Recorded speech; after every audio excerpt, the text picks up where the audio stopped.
Hello and welcome to World Talks here on TVP World. I'm Diana Skaya. The Kremlin has launched a criminal probe targeting some of its most outspoken critics, among them exiled Russian businessman Mikhail Khodorkovsky.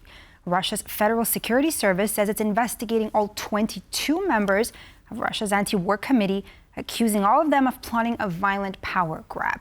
And joining me now to discuss this all is Sergei Erofeev, sociologist at Rutgers University. Sergei, so glad to have you here with us on World Talks here on TVP World. Let's get straight into it. Now, hi, Diana. The FSB says the charges relate to what they describe as terrorism. We're talking about the activities of Khodorkovsky's backed group.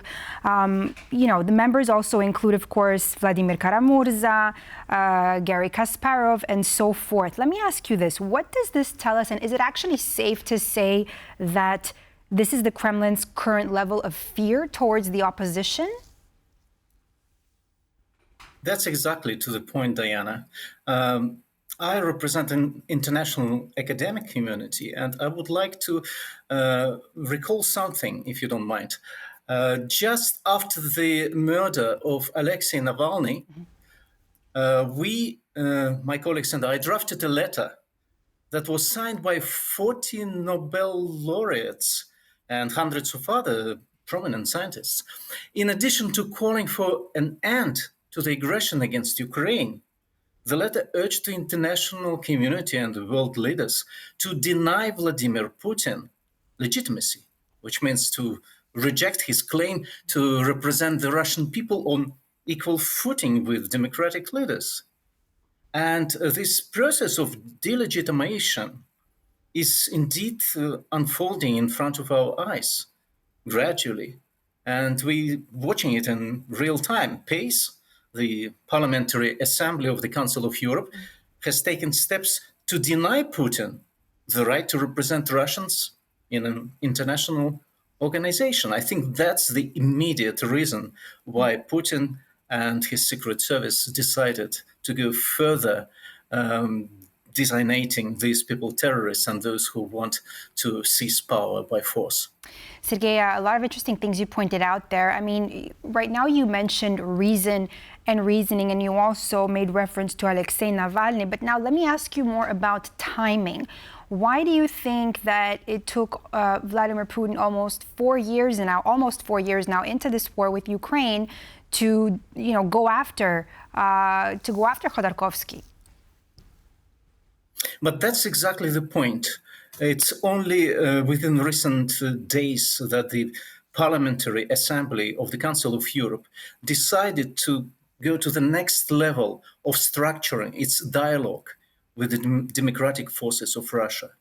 It's been a very, very slow process. I was myself a part of that process 2 years ago in Brussels when it wasn't the Parliamentary Assembly, it wasn't PACE, it was the European Parliament who has been, thanks to the efforts of people like Andrews Kubilius, who was at that time one of the parliament members, and now is the High Commissioner of the European Commission for Space and Defense. So these people have tried to structure this dialogue with people who have some authority among Russians, both in exile and within Russia.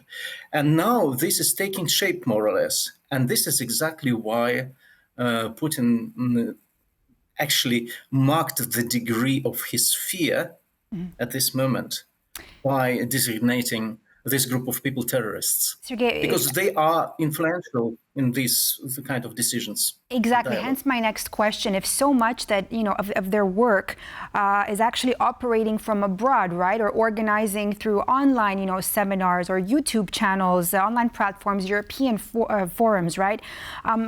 That's exactly what I wanted to ask you, is how much potential do these people actually have? Kasparov, Khodorkovsky, Mikhail Kasyanov. I mean, how much do they actually, can they influence of what happens inside Russia? The fact that they're in exile. That again, thank you. That again points at the degree of this fear. I've been repeatedly saying that the main enemy of Putin are not Ukrainians. and they are not even Americans. The main enemy of Putin is the Russian people. And what the Russian people are lacking is the political force which could bring more focus in how they think about this illegitimate regime in Russia. And the degree of fear is such that even this anti-war committee, which doesn't have much resources, and one has to remember that the YouTube outreach has been curtailed and, if not completely, banned in Russia, still they fear anyone who has some authority among the Russian population on both sides of the borders. The fear is so huge, and it's been growing, that they have to take such steps. Sergei, I mean, Khodorkovsky really has been one of the most vocal anti-war voices, of course, outside of Russia. I actually had a chance to sit down with him, with Khodorkovsky, with Mikhail Khodorkovsky, at the Warsaw Security Forum a couple of weeks ago. I mean, we discussed many issues, many pressing issues, among them not just the war in Ukraine, but about the future of Russia. And I'm just going to invite you to listen into a part of this, the interview. The West believed that if Putin started losing, he would lose power. That was wrong. The second part was true. And the West believed that if Putin lost power, Russia would collapse. And the collapse of a country with nuclear weapons is what the West feared, although in reality, Russia wouldn't have collapsed if Putin's regime fell. Nevertheless, the West made the decision, and as a result, Putin is not losing the war now. And since he's not losing the war, his power has correspondingly increased. It's possible we'll see Putin in office for another 5 to 7 years. Sergei, let me ask you, do you agree, and what kind of Russia might emerge after Putin? What do you think about what Khodorkovsky said? This is exactly one of the counterproductive narratives, to say that if there is no Putin, there is no Russia, or if there is no Putin, there will be such a horrible collapse of Russia, which will cause even more trouble to the world. This is definitely not true, and it has been historically proven many times in different geographic settings. Russia is no exception. There is enough resources of democratic education of the past 20 plus years. There are people who learned the new ways of how to organize the democratic process. And Putin's fear is exactly that those who can represent Russia in pace, although there is no delegation yet, there are many talks how to organize the process of forming this delegation. So if there is such a delegation, it will definitely consist of those people who know how to proceed when Putin is no longer in power, because they will represent those healthy forces, both abroad and inside Russia, to whom Western leaders will be ready to talk. And those Putin's successors, who will represent his clan or his mafia state immediately after his disappearance, if it happens, they will have to be very careful how to respond to the demands of Western democracies. They will have to be pressed to conduct free and fair elections, or at least to some degree free and fair elections. And the people who will be involved by that time for a while in this dialogue with Western democracies, within PACE or within some other international organizations, these people will have a huge say in that process. How realistic is all this? And I mean, the timeline, I mean, Khodorkovsky told me, we can still see Putin seated for about 5 to 7 years. And with everything that you just said, is that actually a realistic scenario? Well, it would be irresponsible to say, standing on academic scholarly grounds, that we know when Putin's regime will disintegrate.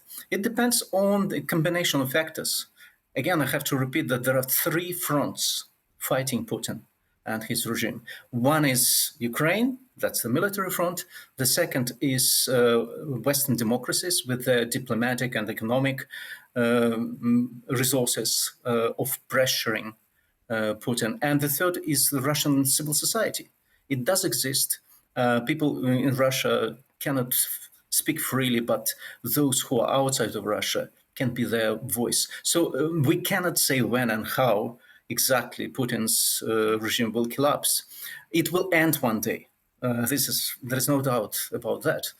Even if the reason can be biological and it will take too many years or even decades. But we should be ready because Russian history in the 20th century shows how abrupt and unpredictable events can be. That happened in 1917 with the fall of the Tsar, and that happened in 1991 with the collapse of the Soviet Union and the communist rule. So if there's enough pressure on the part of the three fronts, things can develop very, very quickly. And the task for progressive Russians, for those who have got some democratic education and have some authority among broader Russian population, these Russians should be ready for that moment, and they should work towards strengthening all these three fronts. And the task of PACE and other European bodies is to facilitate in this process. Thank you so much, Sergei Erofeev, sociologist at Rutgers University, for all your input with us here this evening on World Talks. A pleasure. Thank you. And that's all for this edition of World Talks here on TVP World. I'm Diana Skaya. Thanks for watching.